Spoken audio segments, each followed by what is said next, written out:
Больш за палову экспазіцыі віцебскага зоапарка складаюць жывёлы і птушкі, якіх прыносяць з дзікай прыроды людзі. Як правіла, чуллівыя грамадзяне, знайшоўшы насельніка лесу, лічаць, што ён мае патрэбу ў дапамозе. Аднак у большасці выпадкаў гэта памылка.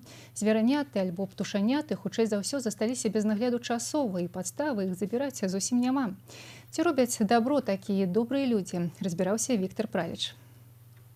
Гэта аднагадовая вавёрка ў зоапарку знаходзіцца каля 3 месяцаў. Прывезлі яе сюды людзі, якім жывая цацка надакучыла. Жывёла была хворая, у вавёркі і зараз не хапае на лапах пальцаў, заднія канечнасці паралізаваныя, а на днях ёй прыйшлося абразаць зубы з-за дрэннага прыкусу. Нам ее принесли полуживую, со сбитой мордой, с огромными отросшими зубами.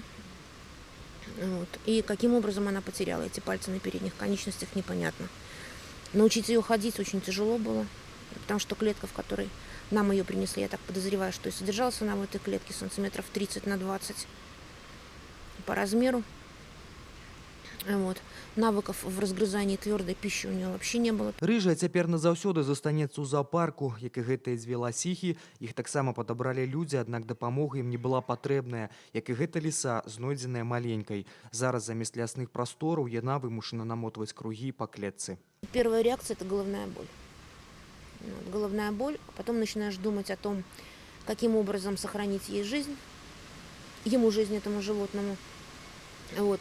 Ну а потом уже, по мере того, когда животное приходит в чувство, приходится подыскивать место, когда выращиваешь, уже выкармливаешь это животное, оно привязывается к людям. Вот. Начинаешь потихоньку приучать к посторонним людям, которые начинают приходить в зоопарк. Падобныя сітуацыі той рэдкі выпадак, калі добрая справа караецца законам. Ён прадугледжвае адміністрацыйную адказнасць. Калі чалавек забірае дзікага звера з лесу, гэта прыраўніваецца да незаконнага палявання, не кажучы ўжо пра чырвонакніжнікаў. Аднак у любым выпадку з чорным гумарам жартуюць спецыялісты, закона Дарвіна яшчэ ніхто не адмяняў. При обнаружении какого-либо животного на территории или лесного фонда, или в поле, значит, человек должен необходимо ему обратиться или в нашу районную инспекцию, или в МЧС, либо лесопользователю, например, лесохозяйственный, который ведут лесохозяйственную деятельность, для того, чтобы приехали землепользователи и посмотрели действительно на территории которых находится данное животное, что с данным животным происходит. Там создается специальная комиссия, проводится осмотр данного животного, и потом в дальнейшем